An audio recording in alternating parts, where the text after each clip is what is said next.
Hey guys अस्सलाम वालेकुम। कैसे हैं आप सब? कैसे जा रही है आप लोगों की ज़िंदगी? सब घर में फैमिली टाइम बहुत अच्छा जा रहा होगा, यकीनन सबको बहुत मज़ा आ रहा होगा। यही एक मोटिवेशन है हम सब के कि हम साथ टाइम स्पेंड कर रहे हैं, क्योंकि फिर सब अपने अपने कामों में मसरूफ़ हो जाएंगे इंशाल्लाह। जल्दी ही कोरोना वायरस ख़त्म हो जाएगा। आज का व्लॉग मैं बना रही हूँ मौसम बहार के हवाले से। मौसम बहार आ चुका है और टेम्परेचर जो है वो बढ़ना शुरू हो गया है और थोड़ी थोड़ी गर्मी लगनी शुरू हो गई है।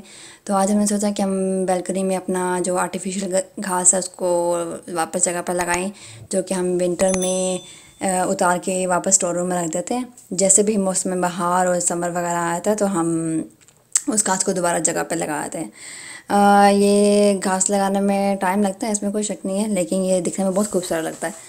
तो जैसे ही मौसम बाहर आता है उसकी मज़े की बात यह है कि वो सूरज आपको बहुत ज़्यादा देखने को मिलता है और आप में बहुत ज़्यादा एनर्जी आती है, क्योंकि नॉर्मल में विंटर में आपको सूरज बहुत कम देखने को मिलता है। तो बाहर और समर में ज़्यादातर लोगों को इसलिए मज़ा आता है कि आपको ज़्यादा रोशनी देखने को मिलती है। ये हमारे लिए बहुत बड़ी नेमत होती है अल्लाह की। और पाकिस्तान में जब समर या मौसम बाहर शुरू होता है वो तो ठीक होता है, लेकिन जब समर आता है तो वो मुझे बिल्कुल नहीं पसंद था पाकिस्तान में, क्योंकि बहुत शदीद गर्मी होती है, टेम्परेचर बहुत ज़्यादा होता था। लेकिन नॉर्वे में ऐसा बिल्कुल नहीं है, इसलिए मुझे नॉर्वे का मौसम बहुत अच्छा लगता है, क्योंकि यहाँ पे गर्मी में इतनी गर्मी नहीं होती कि आप बेहाल हो रहे हो कि वो बहुत गर्मी है। अभी आप देख सकते हैं कि अभी फ़ुरकान जो है वो घास लगा रहे हैं। वो सारा घास लगाना जो है इसमें बहुत टाइम लगता है, क्योंकि फ़ुरकान ने होम ऑफिस भी करना होता है, तो वो थोड़ा सी मेरी मदद करेंगे। उसके बाद फिर मैं घास लगाऊंगी बाकी। आप फ़र्क देख सकते होंगे कि इस वाले घास में जो आर्टिफिशियल है और जो सही वाला जो घास है नीचे हमारे गार्डन में, उन दोनों में कितना ज़्यादा फ़र्क है। ये ज़्यादा ग्रीन लग रहे हैं आर्टिफिशियल।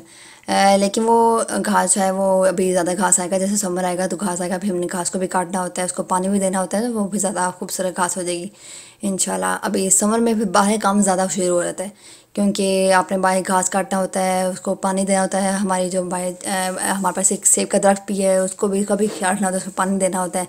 तो समर में आप ये कहते हैं कि बाहर का काम बहुत ज़्यादा होता है, और विंटर में आप ज़्यादातर घर का काम अंदर करते हैं।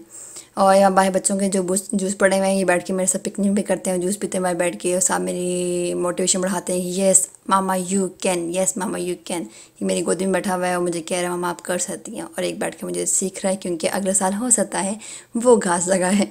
इस तरह बच्चों को मोटिवेशन मिलती है, वो सीखते हैं और उनमें भी होता है कि हम भी ये काम करेंगे। अब इस समय की आपको और मज़े की बात बताती हूँ। समर की बहुत सी यादें हैं। जब मैं नॉर्वे आई थी मुझे समर बहुत बहुत बहुत अच्छा लगा था। इतना मुझे ज़िंदगी में समर अच्छा नहीं लगा था, इतना मुझे नॉर्वे का अच्छा लगा था। एक तो मुझे फ़ुरकान ने बहुत इन्जॉय करवाया था मौसम के साथ साथ। ये भी एक रीज़न है कि उन्होंने मुझे बहुत इन्जॉय करवाया था। शुरू में ऑफकोर्स बेबीज़ बने थे और हम दोनों ने बहुत ज़्यादा इन्जॉय किया था। हम बहुत सी जगहों पे गए थे, लेकिन बहुत सी जगहों में ये नॉर्वे से बाहर भी है, नॉर्वे के अंदर भी मैं काफ़ी ज़्यादा घूमी हूँ, बहुत जगहों पे गई हूँ। तो अभी इसकी मैं आपसे बात में शेयर करती हूँ। लेकिन इससे पहले बता दूँ कि हम डिनर की तैयारी भी कर रहे थे, और उसमें आज हमने शिम के पिज़्ज़ा बनाए थे।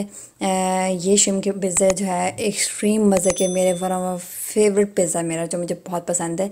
ये देसी स्टाइल में है। ये पिज़्ज़ा मैंने आज तक कभी सी फूड का पिज़्ज़ा नहीं खाया था पाकिस्तान में। मैं ज़्यादातर जो है कीमे का, चिकन का, बीफ का पिज़्ज़ा खा चुकी हूँ, लेकिन इसका पिज़्ज़ा मैंने कभी भी नहीं खाया। तो ये मुझे फ़ुरकान ने ही मुतारिफ़ करवाया था, उन्होंने घर में बनाना सिखाया था, और उसके बाद से ये पिज़्ज़ा मेरा फेवरेट बन चुका है। मैं बहुत शौक से खाती हूँ। अभी मैं साथ में जो पिज़्ज़ा की डो है उसको गूँध ली थी मशीन में, और ये फ़ुरकान ने जो है झींगे मैंने करके रख दी हैं। ये डो आज मशीन में गूँधने का मकसद ये था कि मेरे हाथ बहुत थक गए थे अभी, और गूँधने की मेरे में हिम्मत नहीं थी, तो आज मैंने कहा आज ये काम मशीन करे, बहुत फ़ायदा है इस मशीन का। उसके बाद हमने पिज़्ज़ा बनाने की तैयारी शुरू कर दी थी, क्योंकि हम सबको बहुत भूख लग चुकी थी। मैंने घास लगाया था, फ़ुरकान होम ऑफिस किया हुआ था, और बच्चे खेल के उनमें एनर्जी लेवल बहुत डाउन हो गया था और सबको भूख लगी हुई थी।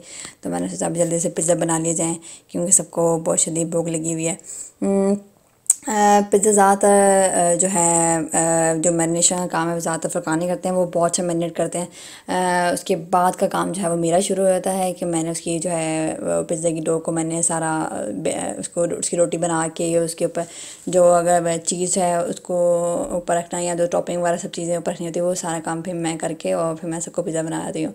लेकिन मैरिनेशन जो बहुत मज़े की वो फ़ुरकान ही करते हैं। ज़्यादातर मैं उनसे कहती हूँ आप खुद ही करें। बीफ का पिज़्ज़ा भी वो उन्होंने ने मैरिनेट करते होते हैं। और ज़्यादातर हमारे घर में बीफ का और शिम का पिज़्ज़ा बनता है, जो ज़्यादातर फुरकान ही मैरिनेट करते हैं। और उसके बाद बाकी जो सारा काम होता है वो मेरा होता है, वो मैं कर लेती हूँ वो सारा। और खाना बनाना जो है वो ये मेरा शौक़ है, इसलिए मुझे मज़ा भी आता है बनाने में।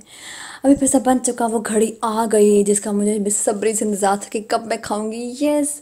और अब इसको देख के मेरे मुंह में फिर से पानी आ रहा है, हालांकि मैं खा चुकी हूँ, लेकिन अब इसको जब मैं दोबारा ये देख रही हूँ तो मुझे इतना अच्छा लग रहा है, ये इतना मज़े का है।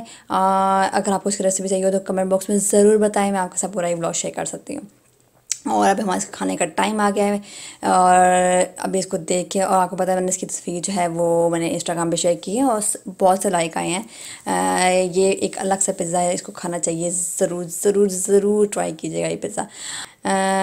चलें अभी यहाँ के व्लॉग में भी यहीं ख़त्म करती हूँ। अगले व्लॉग के लिए अल्लाह हाफिज़, अपना ख्याल रखिएगा और मेरे चैनल को सब्सक्राइब करना मत भूलिएगा। बाय, अल्लाह हाफिज़।